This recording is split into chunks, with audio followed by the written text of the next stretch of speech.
Bab Cikal Bakal dan Perkembangan Mangkunegaran. Setelah Sunan Pakubuwono III berdamai dengan Pangeran Mangkubumi, Kerajaan Mataram dibagi dua menjadi Yogyakarta dan Surakarta. Meskipun demikian, Raden Mas Said masih meneruskan perlawanannya hingga tahun 1757, yang berakhir dengan diadakannya perjanjian perdamaian di Salatiga. Berdasarkan perjanjian tersebut, Raden Mas Said menghentikan pemberontakannya dan menerima daerah kekuasaan seluas 4.000 cacah, yang diambil dari sebagian bekas wilayah Surakarta dan Yogyakarta. Ia diakui sebagai Raja Merdeka dengan gelar Mangkunegara I tahun 1757 sampai tahun 1795. Semenjak saat itu dan seterusnya wilayah atau kerajaannya disebut Kadipaten Mangkunegaran. Adipati Mangkunegara I membangun pula berbagai kesatuan keprajuritan sebagai wahana mempertahankan negerinya. Sesudah Adipati Mangkunegara I mangkat pada tahun 1795, cucunya dinobatkan sebagai pengganti dengan gelar Mangkunegara II tahun 1796 sampai tahun 1835. Oleh Daendels, ia diangkat sebagai kolonel dan diizinkan memiliki pasukannya sendiri, yang disebut Legiun Mangkunegaran. Bersamaan dengan masa pemerintahannya, Kepulauan Nusantara dipindah tangankan dari Belanda kepada Inggris. Oleh Inggris, Kadipaten Mangkunegaran diberi tambahan tanah seluas 1.000 cacah. Ketika Belanda kembali bercokol di Kepulauan Nusantara pada tahun 1816, pemerintah kolonial bermaksud memanfaatkan Mangkunegaran sebagai pengimbang bagi kekuasaan Sunan di Surakarta. Sebagai pengganti Adipati Mangkunegara II yang wafat pada 1835, karena tidak mempunyai putra mahkota, ia digantikan oleh cucunya dengan gelar Mangkunegara III tahun 1835 sampai tahun 1853. Yang juga dikenal sebagai Aryo Adipati Prangwadono. Tampuk pemerintahan Mangkunegaran kemudian beralih pada Mangkunegara IV tahun 1853 sampai tahun 1881. Tatkala berusia 10 tahun, ia dititipkan pada saudara sepupunya, Mangkunegoro III. Raja Mangkunegaran keempat ini juga aktif menghasilkan beberapa karya sastra tersohor. Beliau digantikan oleh Mangkunegara V tahun 1881 sampai tahun 1896 dan selanjutnya Mangkunegara VI tahun 1896 sampai tahun 1916. Mangkunegara VI sendiri merupakan putra keempat Mangkunegara IV. Para Raja Mangkunegaran berikutnya adalah Mangkunegara VII tahun 1916 sampai tahun 1944, Mangkunegara VIII tahun 1944 sampai tahun 1987, dan Mangkunegara IX 1987 sekarang. Mangkunegara VII pernah mengunjungi negeri Belanda pada tahun 1913 sampai tahun 1915. Di sana ia berkenalan dengan pasangan Belanda bernama Coenraad dan Betsy van Deventer Maas. Persahabatan mereka kemudian menjadi akrab dan bahkan Mangkunegara VII sempat mengeluhkan pilihan sulitnya antara tinggal di negeri Belanda guna meneruskan pendidikannya atau kembali ke kampung halamannya. Pendirian sekolah Van Deventer di Surakarta memperkokoh relasi mereka. Mangkunegara beserta Ratu Timur, permaisurinya sangat mendukung pendirian sekolah itu. Hubungan persahabatan ini berlangsung selama 24 tahun. Saat peringatan 3 Windu bertahtanya Mangkunegara VII, pasangan suami istri ini mempersembahkan buku Triwindu Gedhengbuk. Buku kenangan Triwindu berisikan gambar-gambar indah yang mencerminkan pesona Jawa. Mangkunegoro VII merupakan sosok yang peduli terhadap perkembangan kebudayaan tradisional dan merupakan pelopor penyiaran di Indonesia. Ketika itu, lagu-lagu dan budaya barat dirasa mengancam kebudayaan tradisional. Oleh karenanya, dengan memanfaatkan teknologi masa itu, Demi meredam maraknya lagu-lagu barat, Mangkunegoro VII merekam lagu-lagu tradisional Jawa dalam piringan hitam yang diberi merek Columbia GLX. Kualitasnya ternyata tidak kalah dengan produksi Eropa. Kendati demikian, masih terdapat kekurangan, yakni terbatasnya kemampuan piringan hitam dalam merekam sebuah lagu yang hanya berdurasi 3 menit, padahal perlu 30 menit dalam mementaskan gending Jawa. Itulah sebabnya perlu dicari jalan lain demi menyiasati hal ini. Beliau kemudian menggunakan pemancar radio sebagai wahana menyebarluaskan budaya tradisional Jawa agar tak terdesak oleh budaya Barat. Memang ketika itu beliau telah mempunyai pemancar radio dengan kode panggil PK2MN. PK2 sebenarnya merupakan kode radio amatir bagi Jawa Tengah, sedangkan MN merupakan singkatan dari Mangkunegoro VII. Meskipun demikian, PK2MN juga dianggap sebagai singkatan bagi Perkumpulan Karawitan Kring Mangkunegaran.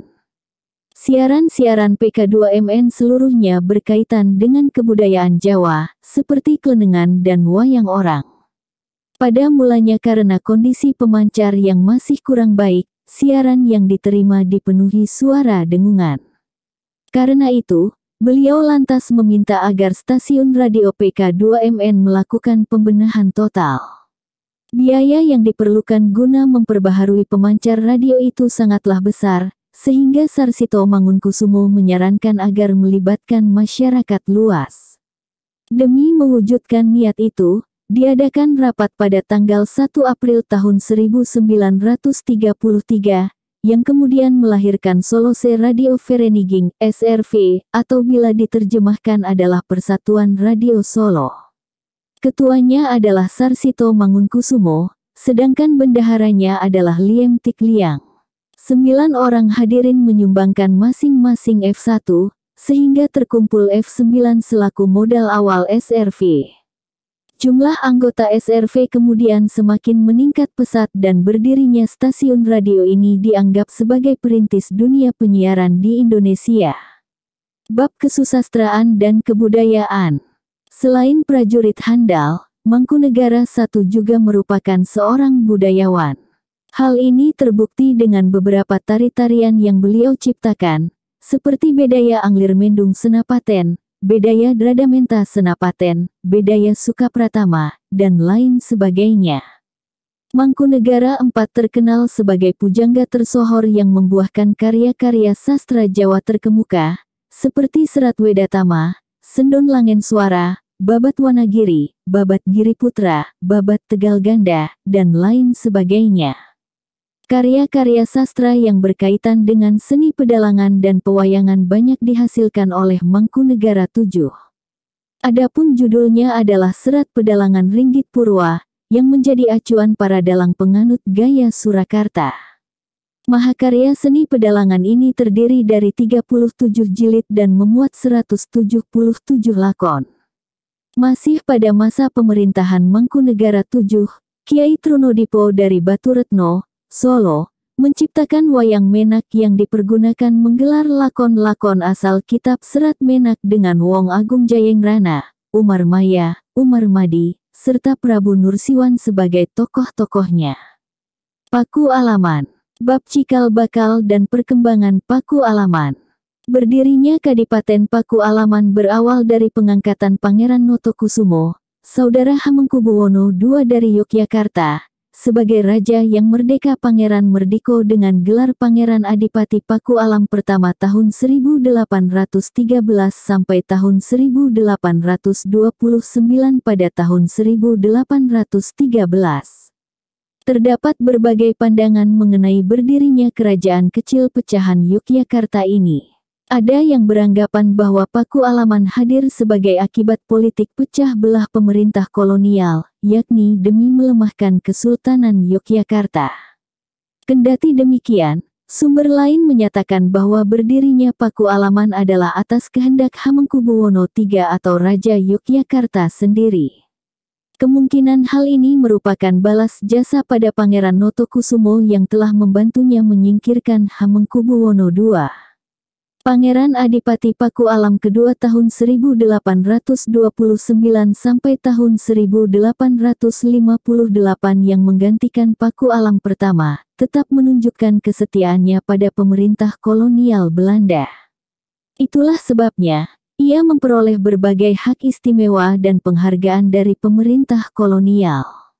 Sebagai contoh, pada tahun 1839 Paku Alam kedua memperoleh anugerah berupa bintang penghargaan Ridder in the Orde van de Nederlandse Loh, Ordo Panglima Singa Negeri Belanda.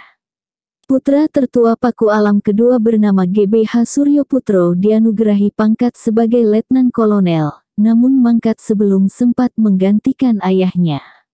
Oleh sebab itu, putra keduanya yang bernama GBH Suryaningrat dicalonkan sebagai putra mahkota dengan gelar Pangeran Arya Suryaningrat pada tahun 1841. Tetapi ia menderita sakit ingatan akibat hal-hal yang berkaitan dengan mistik. Karenanya, Paku Alam kedua menyampaikan keinginannya pada pemerintah Belanda agar salah seorang di antara putra-putranya yang lain dijadikan penggantinya. Setelah mendengar amanat tersebut, Belanda menyanggupi bahwa apabila Paku Alam mangkat dan putra mahkotanya itu belum sembuh, maka salah seorang di antara putranya yang lain akan diangkat sebagai penggantinya. GBH Nataningprang, putra ketiga Paku Alam kedua, yang banyak membantu tugas-tugas ayahnya wafat pada tahun 1857. Sehingga akhirnya pewarisan singgasana Pakualaman beralih pada putra keempat bernama GBH Sasraningrat. Ia kemudian dinobatkan sebagai Paku Alam ketiga tahun 1858 sampai tahun 1864. Semasa pemerintahan Paku Alam ketiga, kaum kerabat Pakualaman telah semakin banyak jumlahnya. Paku Alam ketiga mengajukan permohonan pada pemerintah kolonial Belanda agar Legiun Pakualaman diperbesar jumlahnya, sehingga sanggup memberikan kesempatan kerja bagi anggota keluarga Pakualaman. Ketika Paku Alam ketiga mangkat pada tahun 1864, beliau belum memiliki putra-putra berusia dewasa yang layak dijadikan penggantinya. Atas usulan GK Ratu Ayu, permaisuri Paku Alam kedua yang dinobatkan sebagai penerus dinasti Pakualaman adalah cucunya bernama KGPA Suryo Sasraningrat. Beliau yang setelah mewarisi singgasana Pakualaman bergelar Paku Alam keempat tahun 1864 sampai tahun 1878 adalah putra almarhum GBH Nataningprang. Paku Alam keempat mangkat tanpa meninggalkan keturunan dewasa, sehingga yang diangkat sebagai Paku Alam kelima tahun 1878 sampai tahun 1900 adalah KPH Suryodilogo, putra Paku Alam kedua. Karena luasnya yang tidak begitu besar, Kadipaten Paku Alaman tampaknya kurang dapat mengembangkan kekuatan militernya. Itulah sebabnya, penguasa dan para bangsawan Paku Alaman lebih memusatkan perhatian pada bidang intelektual serta kemajuan masyarakat. Di kalangan mereka timbul semangat pembaharuan karena menyadari bahwa masyarakat Jawa saat itu telah berubah. Dengan demikian, mengikuti arus perkembangan zaman adalah sesuatu yang sangat diperlukan demi mempertahankan eksistensi mereka. Paku Alam kelima merupakan penguasa yang memelopori perkembangan pendidikan di daerahnya, dan demikian pula halnya dengan para bangsawan seperti Pangeran Kusunoyuda dan Notodirojo putra Paku Alam V. Mereka menganjurkan agar rakyat Paku Alaman dan orang Jawa pada umumnya mempelajari ilmu pengetahuan modern, yakni dengan memasuki sekolah-sekolah Belanda. Paku Alam kelima bahkan menyekolahkan putra dan putrinya ke Belanda. RM Surarjo yang kelak naik tahta sebagai Paku Alam ketujuh telah dipondokkan di suatu keluarga Belanda semasa mudanya. Ia kemudian menempuh pendidikannya di HBS Semarang dan Afdeling B Gimnasium Willem III Jakarta. Semasa RM Surarjo masih menuntut ilmu di HBS, Kadipaten Paku Alaman diperintah oleh Dewan Perwalian, dengan Pangeran Notodirojo sebagai salah seorang anggotanya. Ia merupakan bangsawan yang berwawasan maju pula sehingga menyekolahkan 4 di antara 5 putranya ke negeri Belanda.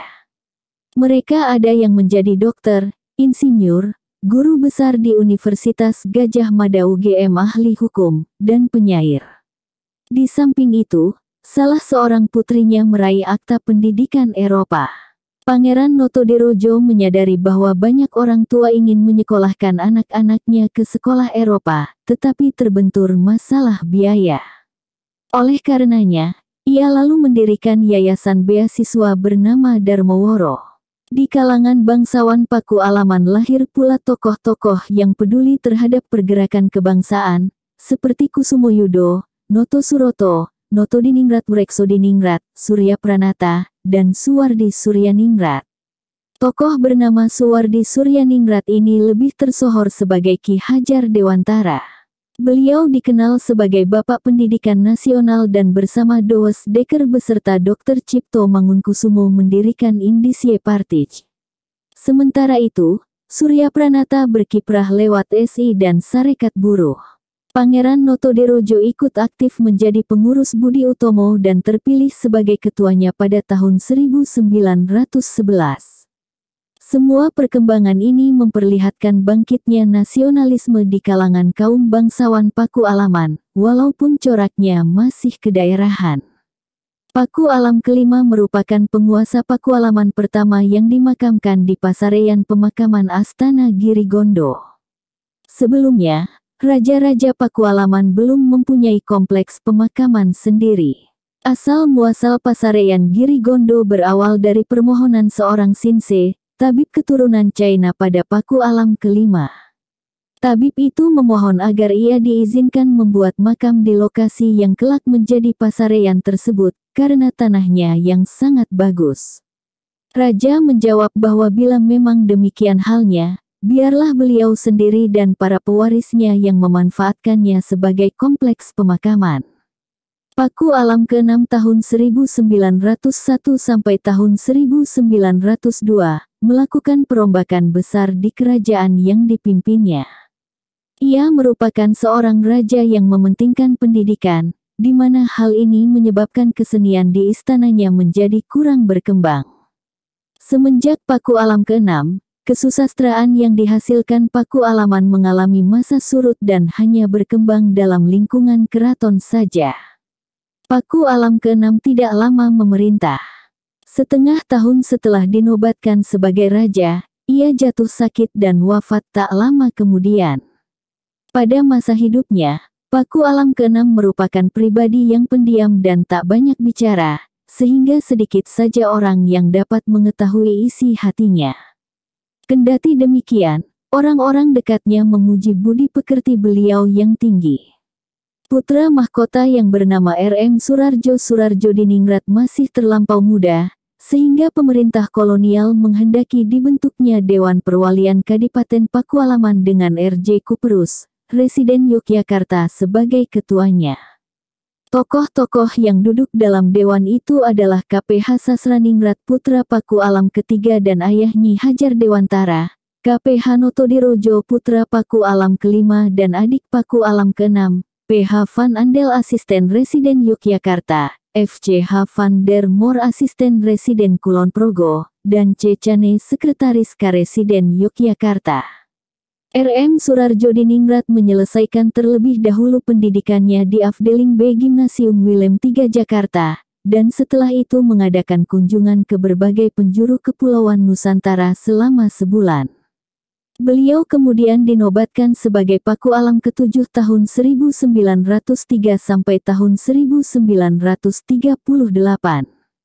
Pakualam ke-7 diam-diam mendukung kegiatan politik Suwardi Suryaningrat Ki Hajar Dewantoro, yang berjuang keras menumbuhkan semangat kebangsaan demi mencapai Indonesia merdeka.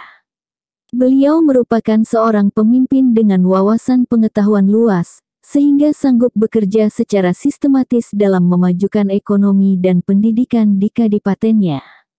Berbagai peraturan yang dirasa tak sesuai dengan arus perkembangan zaman disederhanakannya. Kesenian Jawa tak luput pula dari perhatian beliau. Para seniman, sastrawan, pelukis, dan budayawan Jawa, beliau angkat sebagai pegawai kadipaten. Selain itu, Paku Alam ke-7 kerap membantu para ilmuwan Belanda yang mengadakan penelitian tentang budaya Jawa. Sebagai contoh, Dr. Groneman dalam karya-karyanya banyak mendapat bahan dari beliau. Raja berpandangan luas ini bahkan memiliki perpustakaan berisikan literatur berbobot, yang diselenggarakannya bersama Profesor Kera, seorang pakar ketimuran tersohor. Putra-putri Paku Alam ke-7 tak ketinggalan mendapat pendidikan barat. Beliau bukanlah penguasa yang kolot dan anti perubahan. Segenap perombakan yang bermanfaat akan beliau dukung. Di hadapan rakyatnya, Paku Alam ke-7 merupakan raja yang sederhana sehingga sanggup memperoleh kepercayaan mereka. Semasa pemerintahan beliau dikeluarkan berbagai peraturan dan perundangan sebagai berikut. 1. Riksblad atau lembaran negara yang membuat segenap aturan di Pakualaman tahun 1917. 2. Peraturan yang memperkuat hak rakyat dalam menggunakan tanah. 3. Peraturan yang menentukan harga tertinggi bagi bahan makanan serta larangan menimbun bahan pangan tahun 1919. 4. Peraturan mengenai pembuatan rumah dan penyuntikan mayat demi mencegah menularnya penyakit pes tahun 1917 dan 1922. Guna memelihara saluran-saluran air, pada tahun 1924 didirikanlah Watersap Opak Progo. Bank Kalurahan didirikan pada tahun 1938 dengan tujuan menolong rakyat kecil dalam bidang permodalan. Atas jasa-jasanya memajukan negerinya, Paku Alam ke-7 dianugerahi bintang penghargaan Ridder van den Nederlandse Lauw. Paku Alam ke-7 mangkat pada tanggal 16 Februari tahun 1937. Ketika itu, putra mahkota BRMH Suryo Sularso Kunto Suratno tengah mengadakan perjalanan ke Eropa untuk menghadiri upacara pernikahan Ratu Juliana. Berita kematian ayahnya terdengar saat ia berada di Swiss. Oleh karenanya, beliau segera bertolak kembali ke tanah air pada tanggal 19 Februari tahun 1937 dengan menumpang kapal api Dempo. BRMH Suryo Sularso Kunto Suratno yang menggantikan ayahnya sebagai Paku Alam ke-8 tahun 1938 sampai tahun 1998 merupakan pribadi yang sederhana, dan semenjak kecil telah membaur dengan rakyat. Semasa mudanya, beliau tak berpikir menjadi raja. Setelah lulus Mulo, Gubernur Jenderal bertanya padanya hendak melanjutkan kemana. Beliau menjawab ingin bersekolah di Akademi Militer Belanda. Tetapi Gubernur Jenderal menanggapi dengan spontan bahwa bila sudah lulus tentu beliau akan menjadi pemberontak. Pada kenyataannya, keinginan ini memang tidak dikabulkan oleh Gubernur Jenderal. Karena itu, beliau lantas melanjutkan pendidikannya di AMSB dan kemudian memasuki Rekat Hogeschool, Sekolah Tinggi Hukum di Jakarta. Selama 2 tahun beliau mengenyam pendidikan di sekolah tersebut dan kembali ke Yogyakarta serta bekerja di bagian agraria. Harapan beliau memilih pekerjaan tersebut adalah dapat bertatap muka langsung dengan rakyatnya. Olahraga kegemaran Paku Alam ke-8 adalah panahan. Semenjak kecil beliau telah belajar cabang olahraga ini. Ibunya membuatkan anak panah yang dinamai Bramastro. Itulah sebabnya, Bramastro menjadi nama julukan beliau. Karena kecintaannya pada dunia panah memanah, Paku Alam ke-8 merupakan pencetus lahirnya Perpani Persatuan Panahan Nasional, dan dimasukkannya olahraga ini secara resmi ke dalam PON Pekan Olahraga Nasional. Kiprah Paku Alam ke-8 dalam panahan diakui dunia internasional, yang diwujudkan dalam pengangkatan beliau sebagai juri oleh FITA, Federasi Panahan Internasional. Paku Alam ke-8 bersama Sri Sultan Hamengkubuwono ke-9 ikut menyatakan dukungannya pada pemerintah RI sehari setelah proklamasi kemerdekaan. 2 hari kemudian kembali dikirim telegram yang isinya ucapan selamat atas terpilihnya Insinyur Soekarno sebagai presiden dan Muhammad Hatta sebagai wakil presiden. Selanjutnya pada tanggal 5 September tahun 1945 dikeluarkan lagi amanat yang menyatakan bahwa Kadipaten Paku Alaman dan Kesultanan Yogyakarta adalah bagian dari Republik Indonesia. Selanjutnya, pada era kemerdekaan Kadipaten Paku Alaman beserta Kesultanan Yogyakarta dikukuhkan sebagai Daerah Istimewa Yogyakarta dengan Sultan Hamengkubuwono ke-9 sebagai kepala daerah dan Paku Alam ke-8 selaku wakilnya. Setelah Paku Alam ke-8 mangkat pada tahun 1998, terjadi kemelut masalah pergantian tahta. KPH Ambarkusumo telah dinobatkan sebagai Paku Alam ke-9. Kendati demikian, pangeran lainnya yang juga saudara tiri KPH Ambarkusumo, KPH Anglingkusumo juga merasa berhak atas gelar tersebut. Ia berniat mengadakan upacara jumenengan penobatan atau pengukuhan sebagai raja. Tetapi kubu KPH Ambarkusumo terkesan mengabaikan saja rencana tersebut. Menurut KPH Condrokusumo, adik kandung KPH Ambarkusumo, masalah pergantian tahta itu sudah final, yakni dengan pengukuhan kakaknya sebagai Paku Alam ke-9 pada Mei tahun 1999. Ia mempersilakan KPH Anglingkusumo mengadakan jumenengan, asalkan di luar puro Istana Paku Alaman.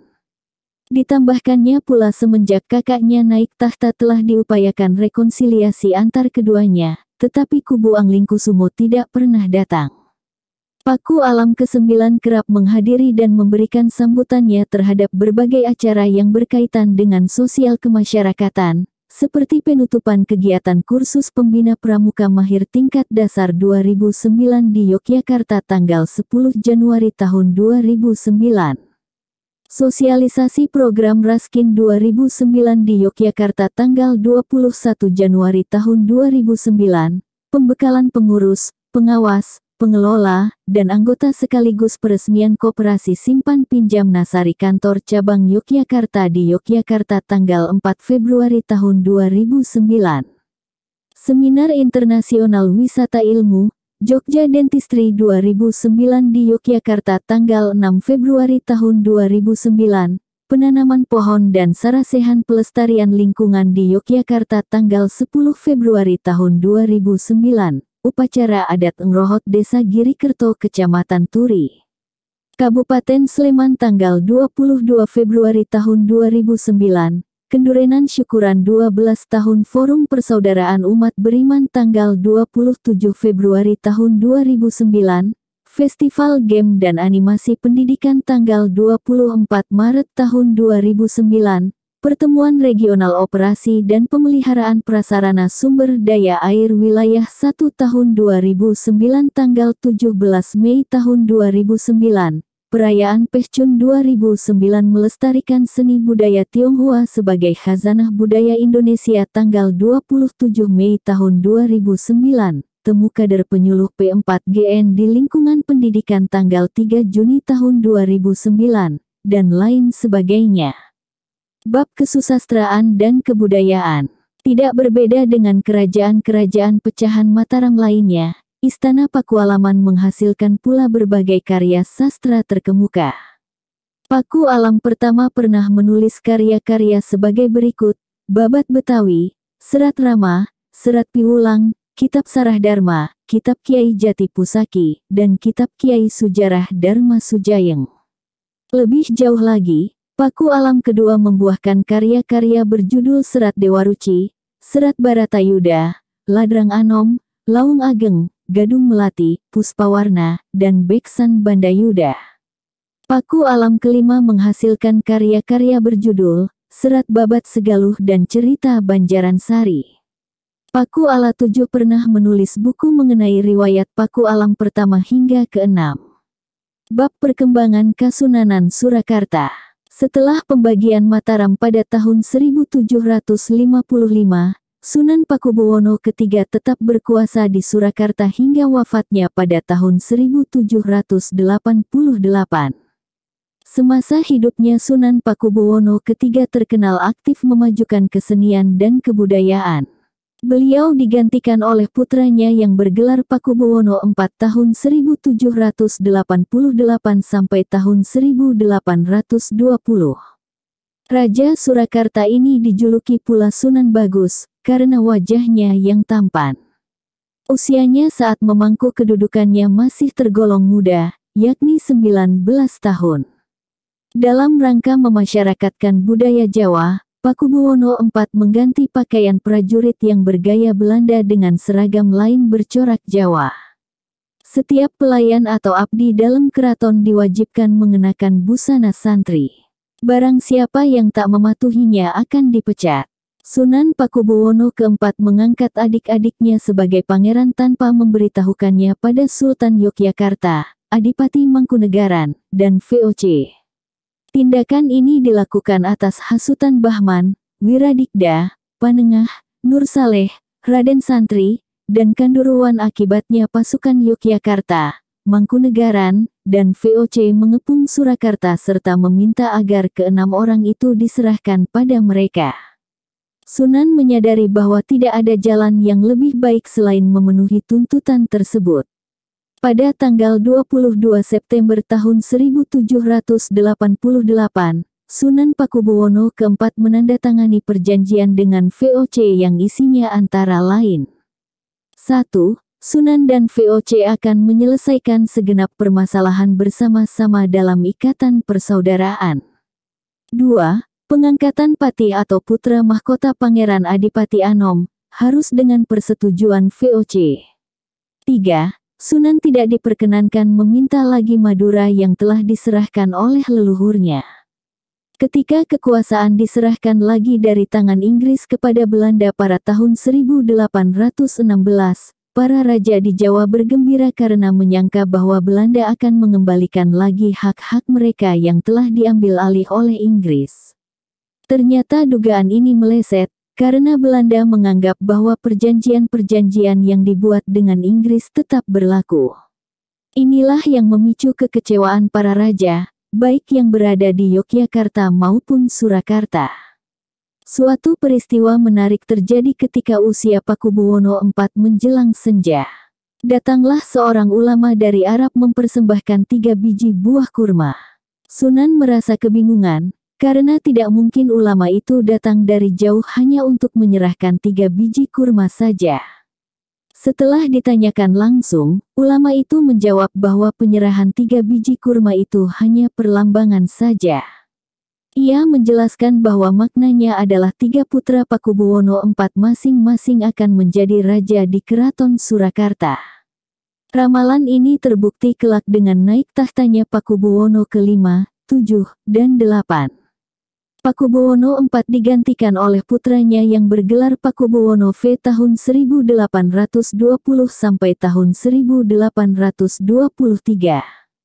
Beliau dikenal pula dengan sebutan Sinuhun Sugih, karena bersedia membagikan seluruh warisan peninggalan ayahnya pada saudara-saudaranya.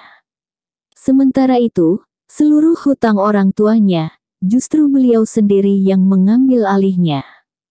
Setelah memerintah hanya selama 3 tahun, beliau mangkat dan digantikan oleh Pakubuwono ke-6 1823-1830. Kendati terikat perjanjian-perjanjian terdahulu dengan Belanda, yang mewajibkan Surakarta mengirimkan bantuan militer pada Belanda bila diminta, beliau merupakan raja yang anti-Belanda serta bersimpati pada Pangeran Diponegoro, sehingga diasingkan ke Ambon pada tahun 1830 dan wafat di sana tanggal 2 Juni tahun 1849. Oleh Presiden Republik Indonesia, beliau diangkat sebagai pahlawan nasional pada 1964. Pakubuwono ke-6 terkenal sebagai raja yang gemar bertapa sehingga digelari Sinuhun Bangun Tapa. Pakubuwono VII tahun 1830 sampai tahun 1858, putra Pakubuwono IV mengeluarkan naskah undang-undang bagi penduduk desa yang disebut Serat Angger-Angger Gunung atau Serat Angger Negari. Karya yang ditulis beliau adalah mengenai pranata mangsa Jawa. Semasa pemerintahannya, wilayah Surakarta makin menyempit dan hanya tinggal seluas Karesiden Surakarta. Raja Surakarta berikutnya adalah Pakubuwono VIII tahun 1858 sampai tahun 1861 yang tak panjang usia pemerintahannya. Beliau juga merupakan putra Pakubuwono IV, sehingga menggenapi apa yang diramalkan oleh seorang ulama dari tanah Arab di atas. Gelar lain bagi Pakubuwono VIII adalah Sinuhun Behi. Sunan Pakubuwono ke-9 tahun 1861 sampai tahun 1893 memperhatikan pula masalah persurat kabaran di negerinya. Saat itu terbit Bromartani, surat kabar berbahasa Jawa. Kendati demikian, usianya tidak panjang. Sebagai penggantinya, 8 tahun kemudian terbit Jurumartani 1865.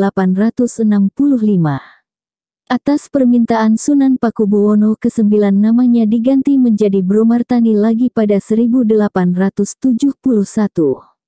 Surat kabar ini ternyata dapat bertahan hingga 1932 setelah berganti redaksi sebanyak 4 kali. Pengganti Sunan Pakubuwono ke-9, yakni Pakubuwono ke-10 tahun 1893 sampai tahun 1939 menikah dengan putri Sultan Hamengkubuwono ke-7 dari Yogyakarta dan pesta perkawinannya dirayakan besar-besaran dengan melibatkan seluruh organisasi sosial setempat, seperti Narpo Wandowo Organisasi Para Bangsawan, Abipraya Organisasi Priyayi Pegawai Kerajaan, Budi Utomo Organisasi Priyayi Terpelajar, dan Sarekat Islam Organisasi Para Kawula. Semasa mudanya, Pakubuwono ke-10 memiliki kumis yang bagus, mulut yang kecil, dan bibir yang berbentuk bagus. Oleh sebab itu tak mengherankan bila serat Wedamatya yang digubah saat beliau berulang tahun ke-33 menyamakannya dengan Kresna, salah satu penjelmaan Dewa Wisnu. Meskipun demikian, para pejabat kolonial memiliki kesan negatif terhadap Pakubuwono ke-10. Sebagai contoh, Residen Van Wyk mencatat bahwa beliau memiliki kepribadian lemah dan terkesan sebagai anak manja. Kelemahan ini barangkali disebabkan karena ia diangkat sebagai putra mahkota dalam usia yang sangat belia, yakni 3 tahun. Sunan Pakubuwono ke-10 menggemari pakaian kebesaran yang bagus, bintang penghargaan, perempuan, dan makanan lezat bahkan sampai badannya menjadi gemuk. Raja Surakarta ini dikabarkan pula kerap minum alkohol dan merokok. Namun belakangan Pakubuwono ke-10 menghentikan kebiasaan tersebut dan hanya minum air Belanda saja agar tetap awet muda. Sunan Pakubuwono ke-10 dikenal pula sebagai pencipta lambang kerajaan Surakarta Hadiningrat. Pada simbol terdapat sebuah perisai yang di atas bergambar bulan, bintang, dan matahari. Matahari melambangkan Raden Mas Gusti Suryo, Surya berarti matahari, bulan melambangkan Raden Mas Gusti Sasongko, Sasongko artinya bulan, dan bintang melambangkan Raden Mas Gusti Sudomo, Sudomo artinya bintang. Ketiga tokoh tersebut merupakan putra Sunan Pakubuwono pertama. Dengan demikian, lambang itu hendak memperlihatkan bahwa para Raja Surakarta merupakan keturunan ketiga bangsawan agung itu. Di bawah ketiga lambang itu, terdapat gambar bumi yang dipaku. Ini mengacu pada gelar Raja-Raja Surakarta, yakni Pakubuwono. Untaian padi dan kapas yang terdapat di luar perisai melambangkan bahwa Kesunanan Surakarta mencita-citakan kemakmuran bagi rakyatnya. Lebih jauh lagi, Sunan Pakubuwono ke-10 hanya belajar bahasa Jawa beserta Melayu. Tidak banyak kemajuan yang dicapai ketika beliau mempelajari bahasa Belanda. Sunan juga kurang pandai berhitung. Ketika ditanya sudah berapa pal mengendarai mobil, beliau tak dapat menjawabnya. Dari segi pemerintahan, Pakubuwono ke-10 hanya memiliki pikiran yang sederhana. Menurut surat kabar Darmokondo, pertanyaan Sunan terhadap patihnya cuma seputar saat itu sedang musim apa, kegiatan apakah yang sedang dikerjakan para petani, atau bagaimana kondisi air sungai. Tatkala bepergian, Pakubuwono ke-10 kerap membawa pengikut sebanyak 200 orang. Jumlah ini dikurangi lagi menjadi 36 oleh Residen Van Wyk dan berkurang kembali menjadi 18 pada tahun 1916 atas perintah Residen FP Solewin Gelpik tahun 1914 sampai tahun 1918. Dengan demikian dapat disimpulkan bahwa Sunan Pakubuwono ke-10 merupakan raja yang gemar kemegahan. Sunan memiliki kegemaran mengunjungi rumah-rumah dansa seperti Skoberg atau Sociëteit Harmonie Belanda, serta bersedia memanggil eyang atau kakek pada gubernur jenderal dan vader atau ayah terhadap residen. Selain itu, ia menerima pula pangkat jenderal mayor dari pemerintah kolonial Belanda.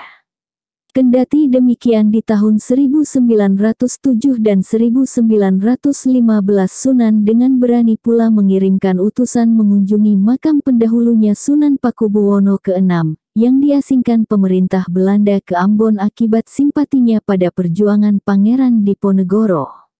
Pakubuwono ke-10 pernah menentang kegiatan Zending atau misi penyebaran agama Kristen. Pada tahun 1896, Sunan menulis bahwa beliau berkeberatan dengan adanya Zending di kerajaannya. Beliau menjelaskan pada residen bahwa dirinya secara pribadi tidak memusuhi agama Kristen, tetapi sebagai seorang pemimpin agama ia berkeberatan warganya menganut agama lain. Residen W. de Vogel tahun 1897 sampai tahun 1905 dapat memahami kesulitan dan dilema yang dihadapi Sunan. Oleh karenanya, ia mengusulkan pada gubernur jenderal agar jangan memberikan izin bagi Zending. Akhirnya, gubernur jenderal memang menolak pemberian izin bagi misi Zending di Surakarta. Meskipun demikian, pihak Zending masih belum berputus asa dan mencoba strategi lain melalui pendirian rumah sakit.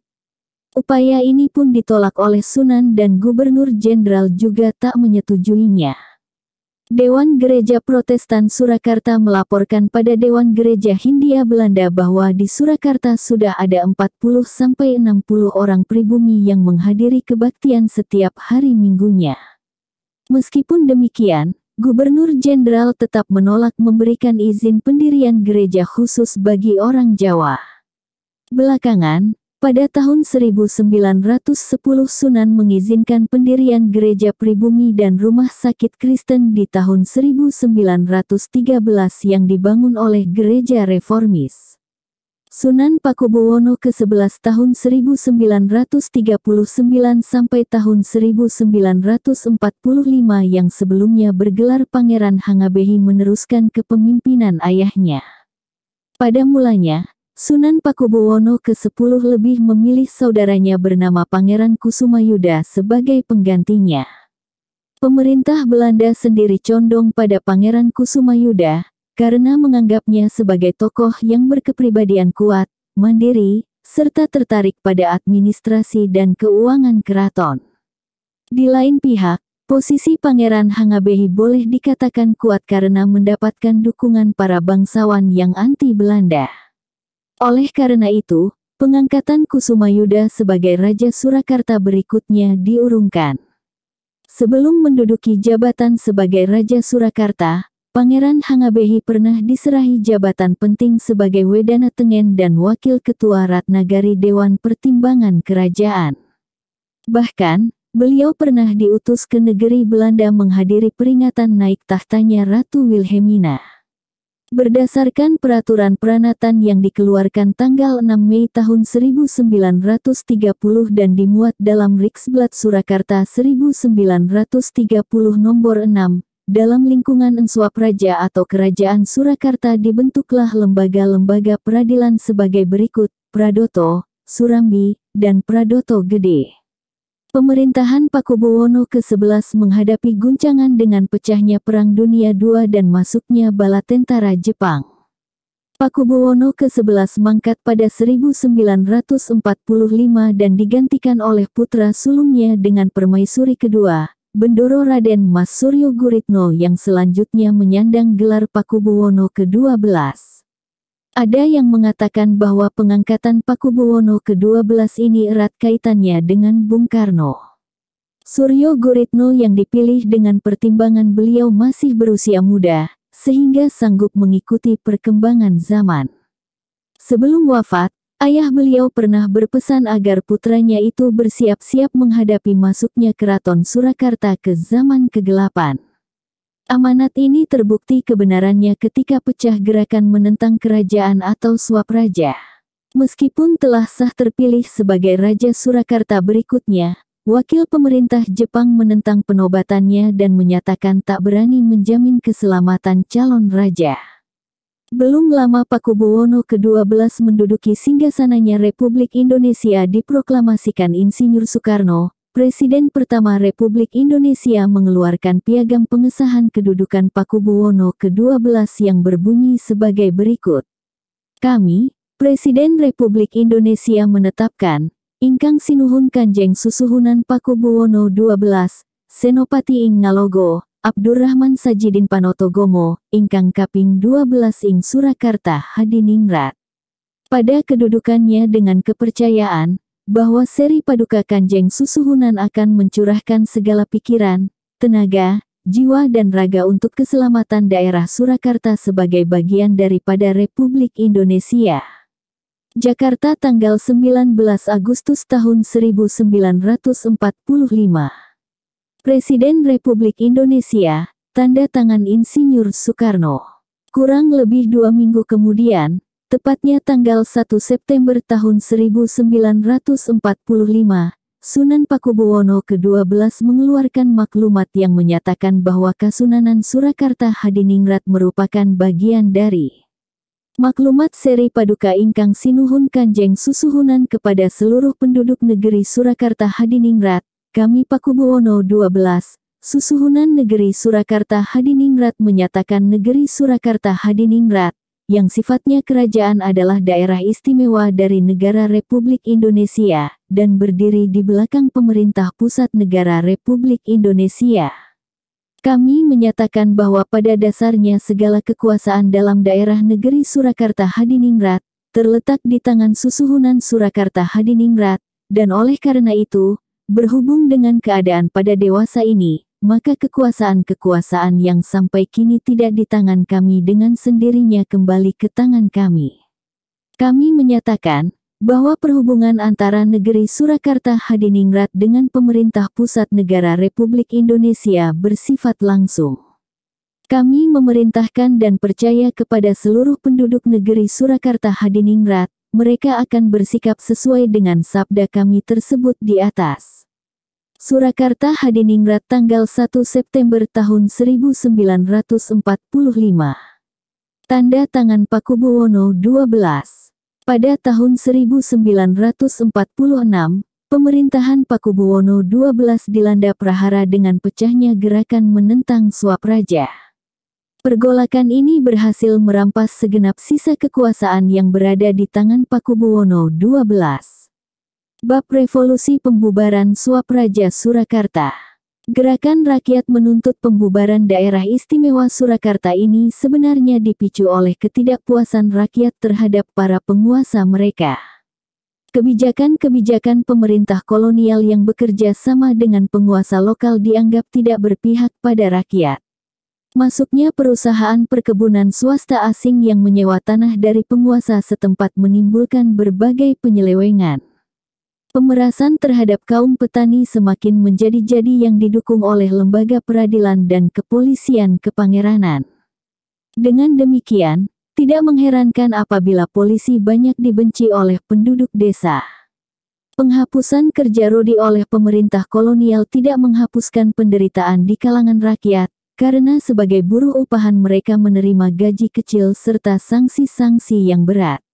Penderitaan di kalangan rakyat menjatuhkan martabat penguasa tradisional di kawasan ini, baik Sunan di Surakarta maupun Adipati di Mangkunegaran.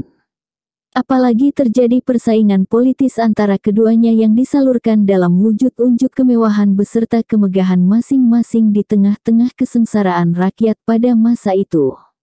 Tentu saja simpati rakyat terhadap mereka semakin memudar. Pada era 1930-an terjadi kelesuan ekonomi yang disebut Malaise, sehingga harga-harga hasil perkebunan mengalami kemerosotan. Krisis ini merupakan pukulan bagi kaum bangsawan, sehingga berdampak pada gaya hidup mereka.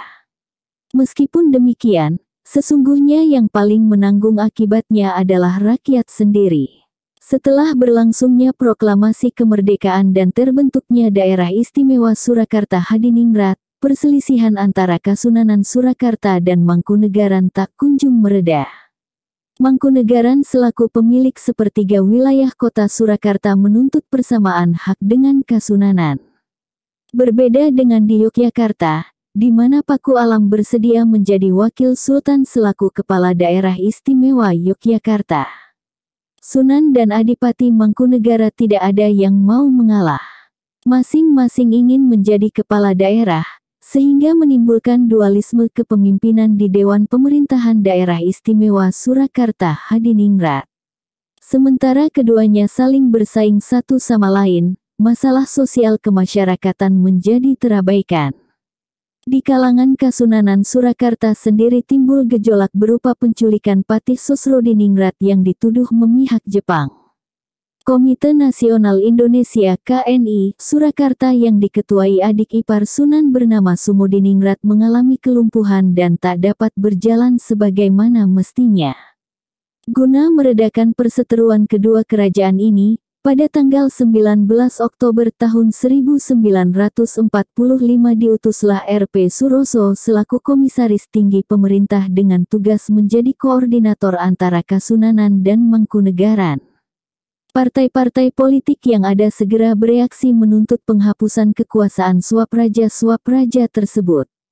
Sebagai langkah lebih lanjut, Dewan Pemerintahan di Surakarta yang diwarnai pertikaian dihapuskan berdasarkan keputusan BPKNI, dan selanjutnya dibentuk suatu badan yang disebut Direktorium agar di kawasan Surakarta hanya ada satu pemerintahan saja.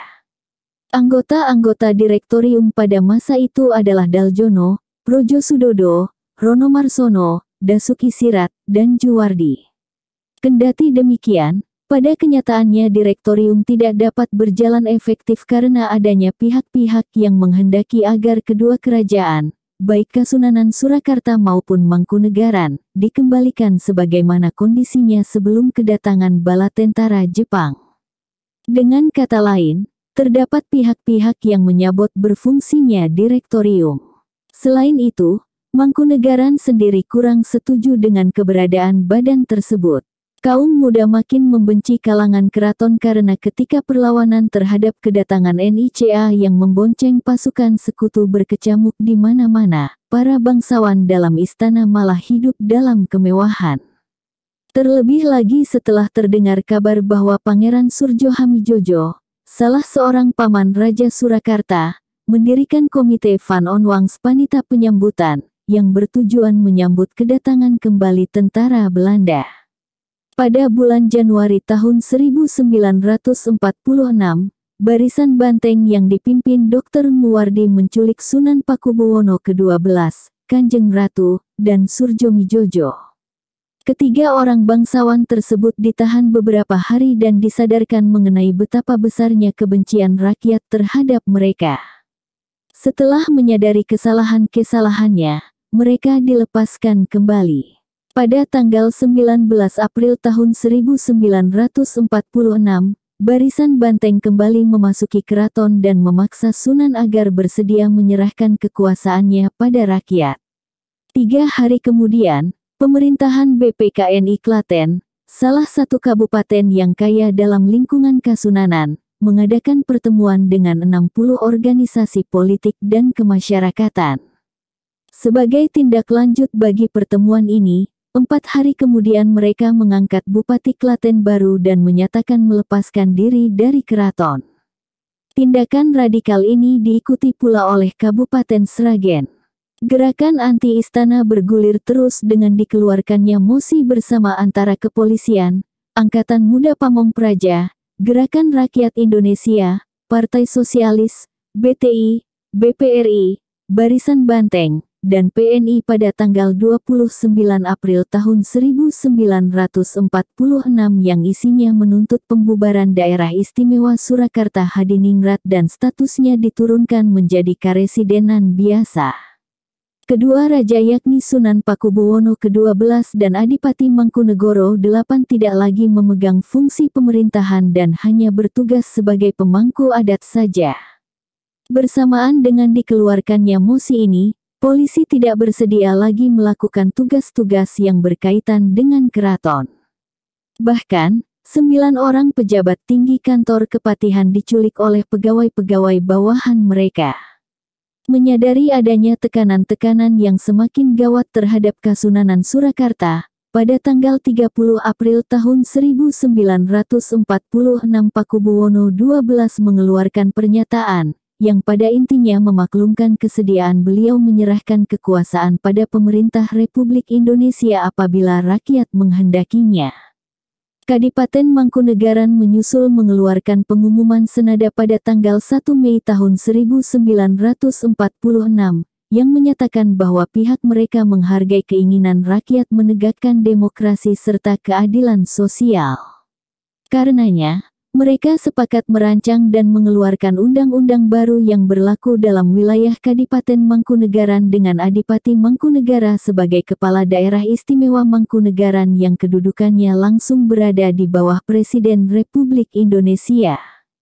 Ia juga bersedia menerima pasal-pasal UUD yang diberlakukan pemerintah Republik Indonesia. Proses demokratisasi di Mangkunegaran akan diwujudkan dalam pembentukan suatu Dewan Perwakilan Rakyat yang bertugas mendampingi Adipati Mangkunegara menjalankan roda pemerintahannya. Anggota Dewan akan dipilih langsung dari rakyat kawasan tersebut. Mencermati isi maklumat tersebut, berbeda dengan Kasunanan, Mangkunegaran nampak berniat tetap mempertahankan eksistensinya di tengah-tengah arus perubahan dalam Negara Kesatuan Republik Indonesia. Lebih jauh lagi, kelihatan pula niat kedua raja tersebut berlindung dalam naungan pemerintah pusat Republik Indonesia. Seiring dengan itu, rakyat menuntut agar Kasunanan maupun Mangkunegaran menyerahkan pabrik-pabrik dan perkebunan mereka pada kaum buruh beserta pegawainya masing-masing. Saat itu, terjadi pertentangan yang tajam antara pihak yang pro dan kontra terhadap suap raja. Menteri Dalam Negeri Dr. Sudarsono diutus mengadakan pembicaraan dengan kedua faksi yang saling berseberangan di Surakarta. Dicapai kesepakatan bahwa akan dibentuk suatu badan guna menyelesaikan krisis yang berlarut-larut itu. Menyikapi perkembangan baru ini, golongan anti-suap raja menggelar rapat raksasa pada tanggal 9 Mei tahun 1946. Rapat memutuskan bahwa mereka akan berjuang mati-matian menjegal pihak keraton mendudukan wakilnya dalam badan di atas.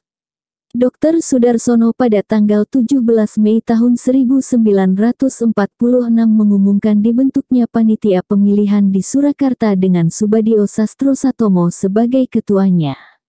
Meskipun demikian, krisis makin menjadi-jadi karena keempat kabupaten di Surakarta menyatakan melepaskan diri dari Kasunanan. Di samping itu, petinggi-petinggi militer yang terkenal radikal mendukung gerakan anti-suap raja. Demi meningkatkan kondisi keamanan di Surakarta, pemerintah pusat mengganti Komisaris Tinggi Suroso dengan Suryo, Gubernur Jawa Timur, yang dianggap lebih berwibawa. Dr. Muwardi dan 11 tokoh anti-suap raja lainnya ditahan demi menjaga ketertiban, namun karena timbul aksi unjuk rasa yang menentang penangkapan mereka, tokoh-tokoh tersebut dibebaskan kembali. Karena persoalan tak kunjung selesai, digelar sidang yang dihadiri oleh Soekarno, Hatta, dan tokoh-tokoh lainnya. Hasilnya, pemerintah daerah rakyat dan tentara yang disingkat PDRT akan dibentuk pada tanggal 1 Juni. Dengan adanya perombakan tatanan pemerintahan ini, suap Raja Surakarta, Mangkunegaran, dan Direktorium dibubarkan. Oleh sebab itu, berakhir sudah status Surakarta dan Mangkunegaran sebagai suap raja. Kawasan Surakarta semenjak saat itu dijadikan salah satu karesidenan dalam wilayah NKRI. Bab perjalanan Kasunanan Surakarta dewasa ini. Semasa berlangsungnya revolusi fisik menegakkan kemerdekaan, Pakubuwono XII mendapatkan pangkat tituler berupa Letnan Jenderal dari Presiden Soekarno. Oleh Bung Karno beliau kerap diajak meninjau berbagai medan pertempuran, terutama semenjak agresi militer II. Beliau banyak menyumbangkan baik perbekalan logistik maupun perlengkapan perang pada para pejuang. Karenanya, beliau memperoleh penghargaan Bintang Gerilya serta piagam dan medali penghargaan dari Dewan Harian Angkatan 45 pada tanggal 28 Oktober tahun 1995. Hilangnya kedudukan Surakarta sebagai daerah istimewa tak menyurutkan niat Pakubuwono XII memperjuangkan hal tersebut, apalagi belum ada ketetapan yang pasti mengenai kedudukan Surakarta maupun Mangkunegaran. Menjelang berlangsungnya konferensi meja bundar KMB, Kasunanan Surakarta dan Mangkunegaran melayangkan surat pada pemerintah pusat tertanggal tanggal 26 Juli tahun 1949. Surat tersebut merupakan permohonan penyampaian pendapat dalam konferensi yang hendak digelar mengenai nasib Surakarta beserta Mangkunegaran. Hingga tahun 1951 tidak terdapat keputusan pamungkas mengenai nasib kedua kerajaan tersebut, karena terdapat perbedaan penafsiran terhadap pasal-pasal peraturan perundangan terkait antara Kementerian Dalam Negeri dengan pihak kerajaan. Menteri Dalam Negeri, yang dijabat oleh Ishak Cokrohadisurdjo, mengusulkan pada kabinet agar dikeluarkan penegasan mengenai penghapusan suap Raja Surakarta dengan menimbang berbagai kondisi politik saat itu. Kendati demikian, kabinet tidak menindaklanjuti saran Ishak Cokrohadisurdjo sampai dikeluarkannya Undang-Undang Nomor 1 Tahun 1957 mengenai pokok-pokok pemerintahan daerah, pengganti Undang-Undang Nomor 22 Tahun 1948. Perjuangan memperoleh kembali status daerah istimewa bagi Kasunanan Surakarta menemui jalan buntu. Namun kenyataan ini tak memupuskan niat Sunan Pakubuwono ke-12 dalam melestarikan budaya keraton. Berbagai upacara adat tetap dijalankan sebagaimana biasanya. Musibah kebakaran melanda Istana Surakarta pada tanggal 31 Januari tahun 1985. Bangunan-bangunan penting keraton, seperti Bangsal Parasadia, Sasana Sewaka, Paningrat, Bangsal Maligi, dan Sasana Handrawina, musnah dilalap si jago merah. Tim peneliti menyimpulkan bahwa kebakaran disebabkan oleh arus pendek listrik, walaupun ada yang menghubungkannya dengan ramalan kuno bahwa Keraton Surakarta hanya akan berusia 200 tahun saja. Pakubuwono XII sendiri yang pernah mencemaskan betapa rapuhnya kondisi instalasi listrik di keraton meyakini bahwa musabab kebakaran memang disebabkan oleh hubungan pendek tersebut. Dengan dukungan Presiden Soeharto, pembangunan kembali Keraton Surakarta dapat dilangsungkan. 2 tahun sebelum runtuhnya Orde Baru, Sunan Pakubuwono ke-12 tampaknya telah sanggup membaca pertanda zaman. Pada 1996, beliau menyarankan para pemimpin negara agar mengadakan perombakan di segala bidang, mengingat betapa beratnya penderitaan rakyat serta maraknya praktik-praktik politik yang bertentangan dengan moralitas. Sejarah membuktikan bahwa pada 1998, Orde Baru tumbang. Setelah memerintah selama hampir 60 tahun, Sunan Pakubuwono ke-12 mangkat pada tanggal 11 Juni tahun 2004. Sebelumnya, beliau beberapa waktu dirawat di Rumah Sakit Panti Kosala Dr. Owen, Surakarta, karena kondisi kesehatannya yang memburuk. Jenazah beliau dimakamkan di Imogiri.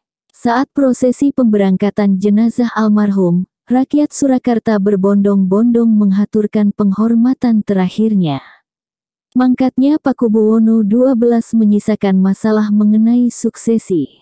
Terjadi silang pendapat mengenai siapakah putra-putra Pakubuwono XII yang layak dinobatkan sebagai Pakubuwono XIII.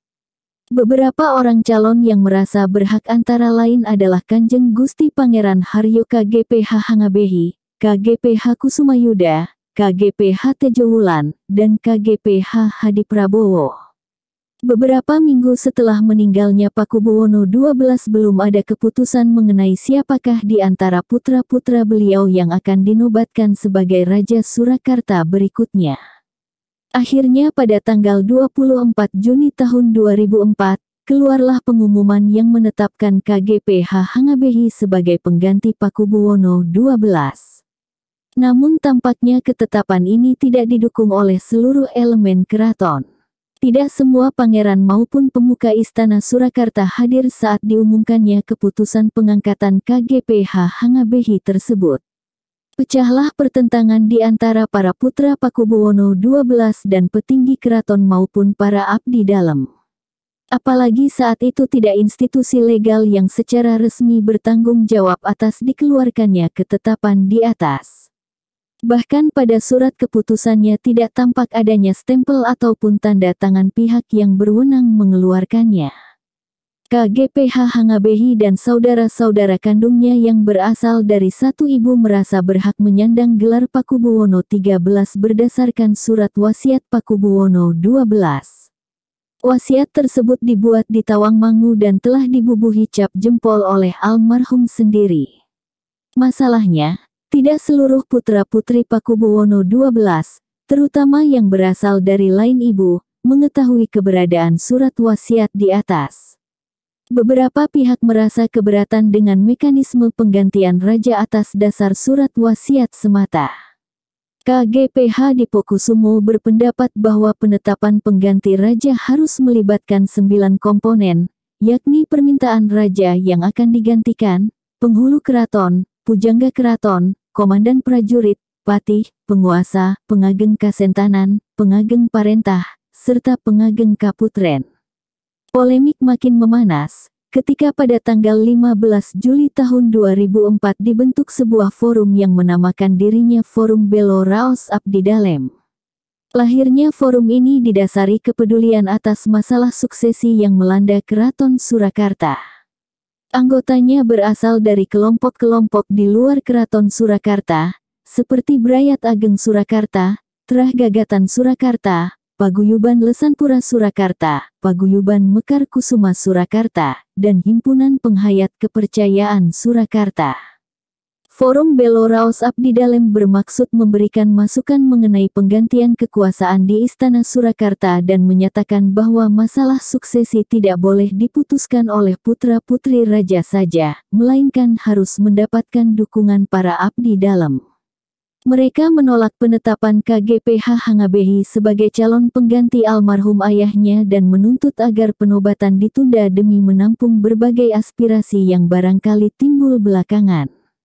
Kaum kerabat Keraton Surakarta yang berada di Jakarta pada tanggal 27 Juli tahun 2004 sepakat menolak pula pencalonan Hangabehi. Meskipun demikian, KGPH Hangabehi tetap merencanakan acara jumenengan beliau pada tanggal 10 September tahun 2004. Keaslian surat wasiat Pakubuwono XII mulai dipertanyakan, karena dokumen sepenting itu memerlukan legalitas yang kuat. Pengujian di laboratorium forensik mengukuhkan bahwa cap jempol beliau memang asli. Tetapi polemik tidak berhenti sampai di situ saja. Muncul pertanyaan apakah pembubuhan cap jempol itu dilakukan saat almarhum masih sehat, sedang sakit, atau bahkan telah wafat.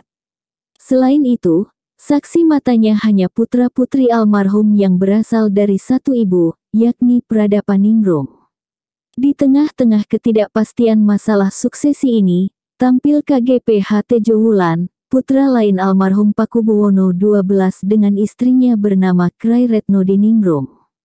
Beliau merupakan satu-satunya putra Pakubuwono XII yang berdinas aktif di militer dengan pangkat saat itu kolonel infanteri. Para pengageng keraton secara resmi menolak pencalonan KGPH Hangabehi pada tanggal 3 Agustus tahun 2004 serta menentang jumenengannya yang akan dilangsungkan pada bulan September tahun itu. KGPH Tejo Wulan dikukuhkan oleh para pengageng Keraton Surakarta sebagai pengganti Pakubuwono XII. Menurut sebagian kalangan, Pengangkatan KGP Tejowulan ini dianggap sebagai pemecahan terbaik atas kemelut yang melanda Istana Surakarta. Sedianya jumenengan KGP Tejowulan akan dilangsungkan di Sasana Sewaka sebagaimana halnya Raja-Raja Surakarta sebelumnya. Tetapi rencana ini tak mungkin dilaksanakan karena pada lokasi penobatan tersebut sedang dilakukan kerja bakti mempersiapkan prosesi penobatan KGP Hangabehi. Penobatan KGP Tejowulan akhirnya diselenggarakan pada tanggal 31 Agustus tahun 2004 bertempat di dalam Purnama Badran Laweyan Solo. Pada kesempatan tersebut, KGP Tejowulan menerima pengalungan janur oleh rakyat, yang melambangkan konsep bersatunya raja dengan rakyat manunggaling Kawula Gusti. Karena akses menuju keraton telah ditutup, acara penobatan berlangsung sangat sederhana. Penobatan KGP Tejowulan sebagai Pakubuwono XIII di luar tembok Keraton Surakarta tidak menyurutkan langkah KGP Hangabehi. Namun sehari sebelum acara jumenengan yang direncanakan, dunia dikejutkan oleh meletusnya bom bunuh diri di Kuningan, Jakarta pada tanggal 9 September tahun 2004. Acara penobatan KGP Hangabehi juga diteror isu bom oleh orang-orang tak dikenal. Kendati demikian, acara tetap dilangsungkan juga keesokan harinya dengan pengamanan sangat ketat. Jumenengan KGP Hangabehi diselenggarakan penuh kemegahan, lengkap dengan pementasan tarian sakral Bedaya Ketawang. Profesor KGP Haryo Mataram, paman KGP Hangabehi, menyematkan bintang kebesaran Suryawi Sesa pada kemenakannya. Dengan usainya rangkaian upacara penobatan KGP Hangabehi bertahtalah dua orang raja di Surakarta. Era Raja Kembar di Keraton Surakarta ini berakhir pada tanggal 16 Mei tahun 2012. Proses rekonsiliasi dilangsungkan di Hotel Grand Mahakam Jakarta. Pada kesempatan tersebut, KGP Hangabehi tetap meneruskan gelarnya sebagai Pakubuwono XIII, sedangkan KGP Tejowulan diangkat sebagai Mahapatih dengan gelar Kanjeng Gusti Pangeran Haryo Panembahan Agung Tejowulan.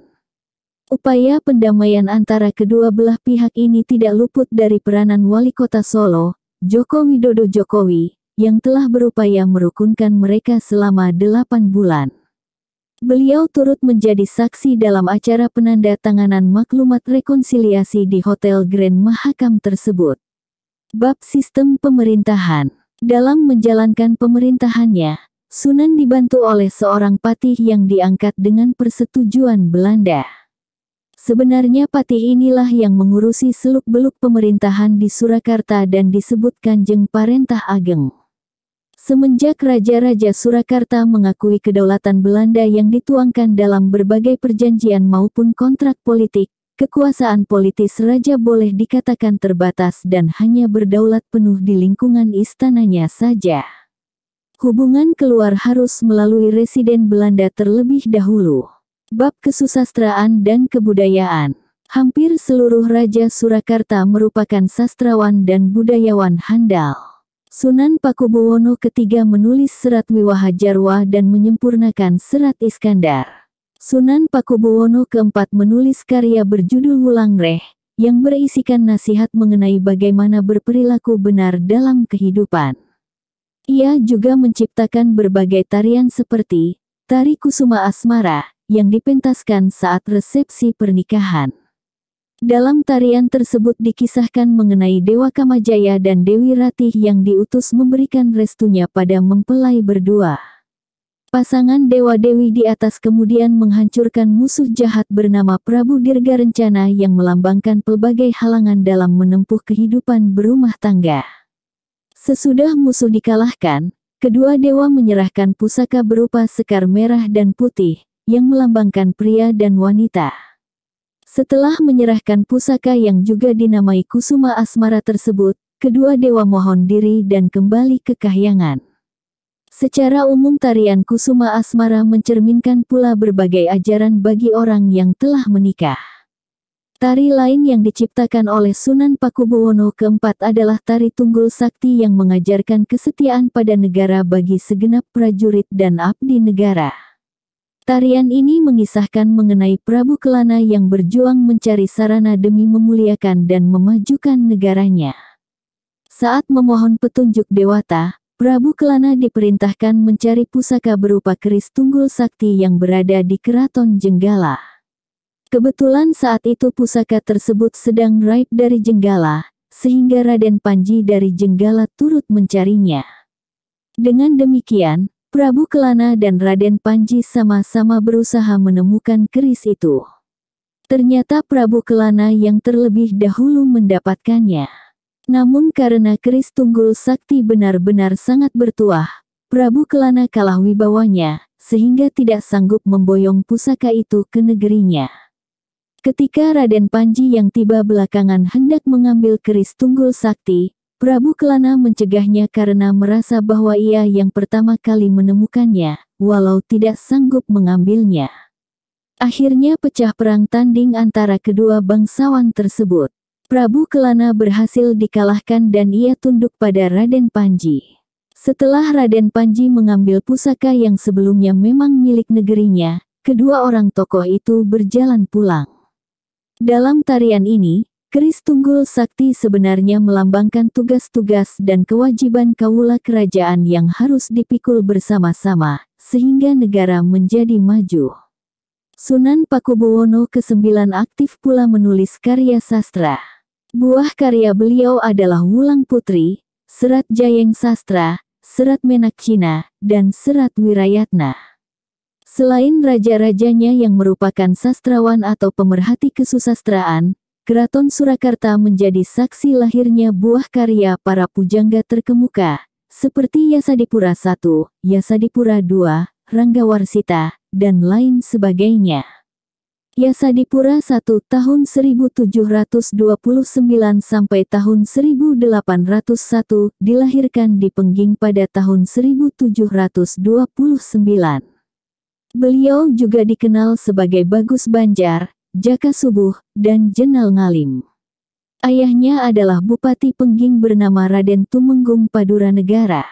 Karir Yasadipura I diawali pada usia 14 tahun saat magang di Keraton Kartasura. Sebagai seorang sastrawan beliau menggubah karya-karya klasik Jawa kuno ke dalam bahasa Jawa baru. Dengan adanya gubahan tersebut, generasi yang berasal dari masa lebih kemudian sanggup dengan mudah memahami serta mengapreasi naskah-naskah klasik itu. Buah-buah karyanya antara lain adalah Serat Arjuna Wiwaha, Serat Rama Jarwa, Serat Bratayuda Jarwa, Serat Paniti Sastra, Serat Dewaruci Jarwa, Serat Menak, Serat Ambiya, Serat Tajusalatin, Serat Cebolek, Serat Bima Suci dan Serat Babat Giyanti. Sebagai catatan, Serat Tajusalatin ini merupakan terjemahan naskah berbahasa Melayu. Dengan demikian, ini menandakan adanya persinggungan antara budaya Melayu dan Jawa sebagai bagian kebudayaan Nusantara. Yasadipura II merupakan putra Yasadipura I. Hasil karya beliau antara lain Serat Wicara Keras, Serat Sasana Sunu, Serat Dewaruci, dan lain sebagainya. Pujangga Surakarta ini merupakan sahabat karib Pakubuwono V, bahkan semasa yang bersangkutan masih menjadi putra mahkota. Bersama dengan Pangeran Adipati Anom dan Kiai Rangga Sutresna, Yasadipura II menggubah Serat Centini. Karya sastra berjudul Serat Centini ini merupakan salah satu mahakarya dalam kesusastraan Jawa. Isinya merupakan rangkuman tradisi-tradisi Jawa, termasuk yang berkembang di daerah pinggirannya. Dengan kata lain, Serat Centini boleh dianggap sebagai ensiklopedia kebudayaan Jawa. Centini sendiri mengacu pada nama seorang tokoh wanita dalam karya sastra tersebut yang kurang penting dan hanya muncul sekali-sekali saja. Oleh karena itu, pemilihan namanya sebagai judul kisah ini sulit dicari alasannya. Salah satu versi Serat Centini yang masih ada terdiri dari 722 pupuh dan terbagi atas dua bagian besar. Masing-masing pupuh terbagi lagi menjadi bait-bait yang tak tentu jumlahnya, berkisar antara 20 hingga 70 buah. Setiap bait terdiri dari 4 hingga 9 larik tergantung jenis tembangnya. Apabila dihitung secara keseluruhan, Serat Centini memiliki 200.000 larik lebih.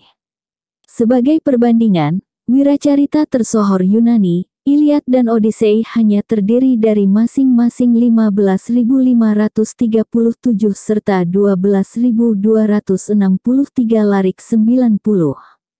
Kisah Centini diawali dengan riwayat penyerangan Giri oleh pasukan Sultan Agung.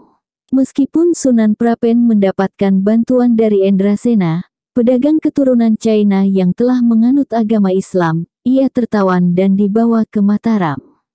3 orang anaknya yang masing-masing bernama Jayeng Resmi, Jayeng Sari, dan Rancang Kapti, seorang wanita berhasil melarikan diri.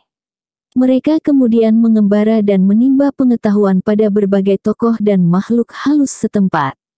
Sebagai contoh, Jayeng Resmi yang ditemani oleh abdinya, Gatak dan Gatuk, menjumpai antara lain 1. Kanjeng Ratu Trenggono Wulan, pemimpin makhluk halus di hutan Bagor, yang mengajarkannya mengenai isyarat burung perenjak dan manfaat hewan-hewan buruan. 2. Ki Kaplang, seorang pandai besi yang mengajarkan mengenai perihal perkerisan. 3. Ki Pariwara, seorang juru kunci desa Sela, yang mengajarkan mengenai kehidupan. 4. Wasinarawita, seorang pertapa yang mengajarkan mengenai perhitungan penanggalan Jawa beserta baik dan buruknya hari.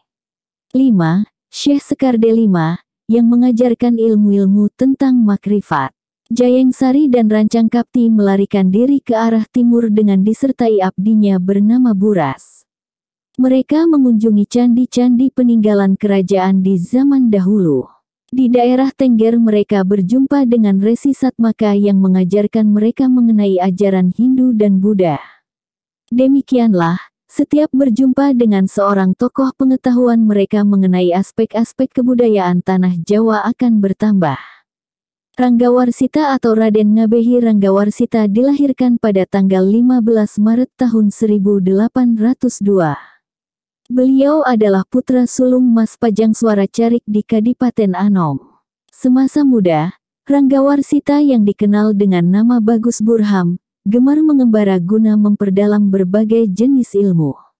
Karya-karya beliau antara lain Serat Wirid, Hidayat Jati, Suluk Saloka Jiwa, Suluk Supanalaya, Serat Pamoring Kaula Gusti, Suluk Suksma Lelana, Serat Paramayoga, Serat Jayeng Baya, Serat Jayeng Tilam, Pustaka Raja Purwa, Kalatida, Sabda Tama, Sabda Jati, Cemporet, Joko Lodang, Wedaraga, Weda Purwaka, Sabda Pranawa, Sadubudi, Jitapsara, Candrarini, dan Witaradia. Pangeran Arya Kusuma Dilaga merupakan sastrawan Surakarta yang mendalami kisah-kisah pewayangan. Buah karya beliau antara lain, Jagal Bilawa, Linggapura, Semar Jantur, Kartawiyoga Maling, dan Serat Sastra Miruda. Kiai Sindu Sastra adalah pujangga yang memiliki kedekatan dengan Sunan Pakubuwono ke-7. Hasil karya beliau adalah Serat Arjuna Sasrabahu, Lakon Sugriwa Subali, Serat Partayatnya, Srikandi Maguru Manah, Sembadra Larung, Cekel Waneng Pati, dan Partakrama. Jayadiningrat I menulis Serat Mas Jentu Inggih Mas Nganten yang diterbitkan oleh cucunya bernama RT Jayadiningrat pada tahun 1907. Isinya menekankan pentingnya hierarki sosial yang dituangkan dalam bentuk cerita. Dalam karya tersebut pengarang berpendapat bahwa tak mungkin rakyat jelata, wong cilik mengenakan simbol-simbol priai kaum terkemuka. Konsepsi semacam ini dipertegas lagi pada bagian penutup dengan ungkapan, desa cara desa, priai cara priai. Artinya, seorang rakyat jelata hendaknya berlaku sebagai rakyat jelata dan sebaliknya, priai bertindak tanduk sebagai priai. Tokoh sastrawan lainnya bernama Patma Susastra banyak menulis mengenai kebudayaan Jawa, seperti Serat Patibasa, membahas mengenai upacara-upacara, Serat Tatakrama, mengenai etiket, dan Serat Subasita, membahas mengenai perilaku-perilaku santun yang pantas dilakukan oleh seorang priai Jawa. Serat Wedamatya yang tidak diketahui pengarangnya karena menggunakan nama samaran berisikan pujian bagi Raja Surakarta. Menurut dugaan, penulisnya adalah salah seorang pangeran dari Pakualaman, yang dekat hubungannya secara budaya dengan Surakarta.